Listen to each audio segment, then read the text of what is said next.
नमस्कार बच्चों। पिछली कक्षाओं में हमने पौधों के आकार प्रकार के आधार पर उनके वर्गीकरण के बारे में जाना, उनके तनों और पत्तियों के बारे में जाना, उनके कार्यों के बारे में जाना। आज की कक्षा में हम लोग चर्चा करेंगे जड़ और पुष्प के बारे में।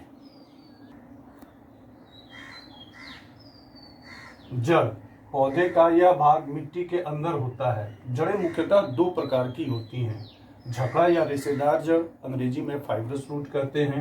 मूसला जड़ दूसरी है जिसको अंग्रेजी में टेप रूट भी कहते हैं। झकड़ा या रेशेदार जड़ वे जड़ें जो मिट्टी के अंदर अनेक शाखाओं में रेशों की तरह विभाजित हो जाती हैं, उन्हें झकड़ा या रेशेदार जड़ कहते हैं। जैसे मक्का, घास आदि पौधे की जो जड़ें होती हैं वो झकड़ा जड़ होती हैं। मूसला जड़, टेप रूट वे जड़ें जो मिट्टी में गहराई तक जाती हैं और जिनमें छोटी छोटी पार्श्व जड़ें होती हैं, उन्हें मूसला जड़ कहते हैं। जैसे चना, सेम आदि की जड़ें। यहाँ चित्र में तुम देख रहे हो, ये झकड़ा जड़ है ना, जमीन के अंदर देख रहे हो ढेर सारी ऐसे फैली हुई है। और ये मूसला जड़ है, एक मुख्य जड़ अंदर चली गई है और उससे छोटी छोटी पार्श्व जड़ें अगल बगल में निकली हुई हैं। पौधों की पत्तियों की सिरा विन्यास और उनकी जड़ों में एक रोचक संबंध है। यहाँ मैंने दो पौधे लिए हुए हैं। इसमें देखो, इसकी पत्तियों का सिरा विन्यास जो है वो कैसा है, जालिका रूपी सिरा विन्यास है। यहाँ देख सकते हो, इसमें जालिका रूपी सिरा विन्यास है इन पत्तियों का। तो इसकी जड़ कैसी है, मूसला जड़। इन पत्तियों को देखो, इन पत्तियों का जो सिरा विन्यास है वो समानांतर सिरा विन्यास है। ऐसे ऐसे सीधे सीधे रेखाएं गई हुई हैं, ये समांतर सिरा विन्यास है। और इसकी जड़ कैसी है, झकड़ा।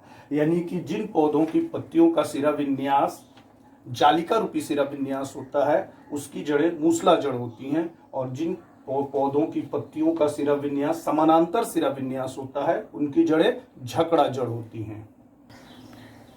जड़ के कार्य। जड़ें पौधों को मिट्टी में स्थिर रखती हैं। जड़ें मिट्टी से खनिज लवण का अवशोषण करती हैं, जिनसे पौधे अपना भोजन बनाते हैं। कुछ जड़ें भोजन का संचय भी करती हैं, जैसे गाजर, मूली, शकरकंद, सलगम इत्यादि। बच्चों, आलू भी तो मिट्टी के अंदर ही होता है। बता सकते हो यह जड़ है या नहीं? आलू जड़ नहीं है, यह तना है। आलू से, ये देखो मेरे हाथ में एक आलू है, आलू से कलिकाएं और पत्तियां निकलती हैं जो जड़ों का गुण नहीं है। ये देखो यहाँ पे ये निकलना शुरू हो गई हैं और ये जड़ों का गुण नहीं है। इस कारण आलू जो है वह क्या है, तना है, स्टेम है।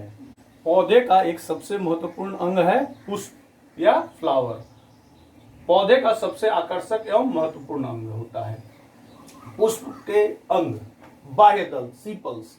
बाह्य दल हरे रंग के होते हैं और कली की अवस्था में पुष्प के भीतरी अंगों की सुरक्षा करते हैं। हरे रंग के होने के कारण ये प्रकाश संश्लेषण भी करते हैं। पंखुड़ी, पुष्प का रंगीन भाग पंखुड़ी कहलाता है। यह पुष्प का सबसे आकर्षक भाग होता है। यह परागण के लिए कीटों को आकर्षित करता है। विभिन्न प्रकार के पौधों में पुष्प के पंखुड़ी की संख्या और रंग भिन्न भिन्न होते हैं। पुंकेसर, पुष्प के भीतर धागे जैसी रचना पुंकेसर कहलाती है। यह पुष्प का नरभाग है। पुंकेसर का ऊपरी सिरा फूला हुआ होता है। इसे परागकोश कहते हैं, जिसमें परागन होता है। परागकोश के नीचे का भाग तंतु कहलाता है। इस चित्र में तुम देख रहे हो, यह परागकोश और यह तंतु, और इस परागकोश में ऐसे परागन होते हैं। पुष्प का एक बहुत ही महत्वपूर्ण भाग है स्त्री केसर। पुष्प के मादा भाग को स्त्री केसर कहते हैं। यह पुष्प के मध्य भाग में स्थित होता है। इसके 3 भाग होते हैं। इसके नीचे का जो फूला हुआ भाग होता है, इसे अंडाशय कहते हैं। और इसके बाद जो डंठल जैसी संरचना है, उसको हम लोग वर्तिका कहते हैं। और इसके ऊपरी हिस्से पर, अग्र भाग पर जो ये फूली हुई रचना दिख रही है, इसे वर्तिकाग्र कहते हैं। यह जो अंडाशय है, इसमें फूली हुई छोटी छोटी गोल संरचनाएं होती हैं, जिन्हें बीजांड कहते हैं। क्या सभी फूलों में सभी भाग पाए जाते हैं? क्या किसी फूल में इनसे भी अलग भाग मिलते हैं?